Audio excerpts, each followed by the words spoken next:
My dear king, after Agastya Muni had thus cursed King Indradyumna, the Muni left that place along with his disciples. Since the king was a devotee, he accepted Agastya Muni's curse as welcome, because it was the desire of the Supreme Personality of Godhead. Therefore, although in his next life he got the body of an elephant, because of devotional service he remembered how to worship and offer prayers to the Lord. Upon delivering the king of the elephants from the clutches of the crocodile, and from material existence which resembles a crocodile, the Lord awarded him the status of Sarupya Mukti. In the presence of the Gandharvas, the Siddhas, and the other demigods who were praising the Lord for his wonderful transcendental activities, the Lord, sitting on the back of his carrier, Garuda, returned to his all-wonderful abode and took Gajendra with him.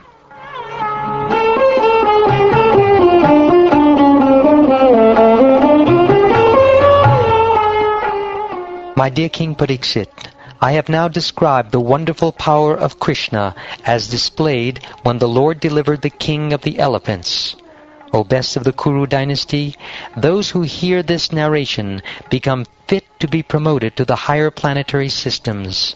Simply because of hearing this narration, they gain a reputation as devotees. They are unaffected by the contamination of Kali Yuga, and they never see bad dreams.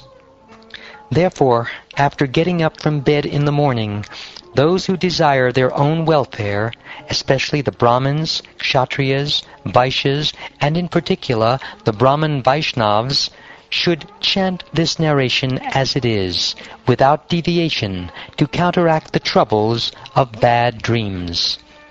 O best of the Kuru dynasty, the Supreme Personality of Godhead, the Super-Soul of everyone, being thus pleased, addressed Gajendra in the presence of everyone there. He spoke the following blessings. Freed from all sinful reactions are those who rise from bed at the end of night, early in the morning, and fully concentrate their minds with great attention upon my form.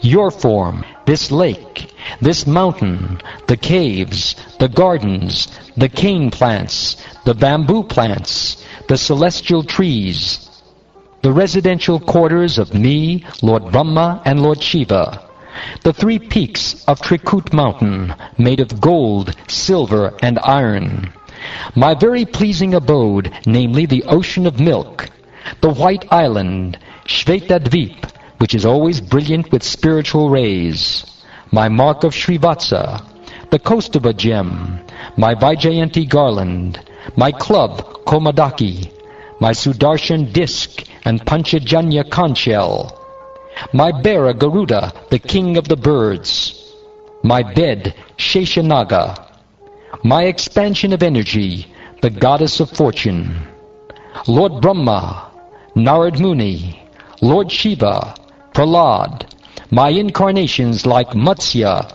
Kurma, and Varaha, my unlimited all-auspicious activities which yield piety to he who hears them, the sun, the moon, fire, the mantra Omkar, the absolute truth, the total material energy, the cows and Brahmins, devotional service, the wives of Soma and Kashyapa, who are all daughters of King Daksha, the rivers Ganges, Sarasvati, Nanda, and Yamuna, the elephant Airavata, Dhruva Maharaj, the 7 rishis, and the pious human beings.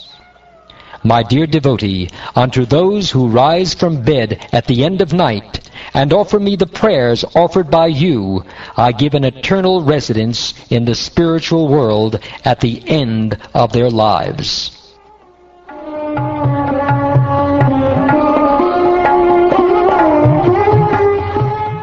After giving this instruction, the Lord, who is known as Rishikesh, bugled with his Panchajanya conch shell, in this way pleasing all the demigods headed by Lord Brahma. Then he mounted the back of his carrier, Garuda.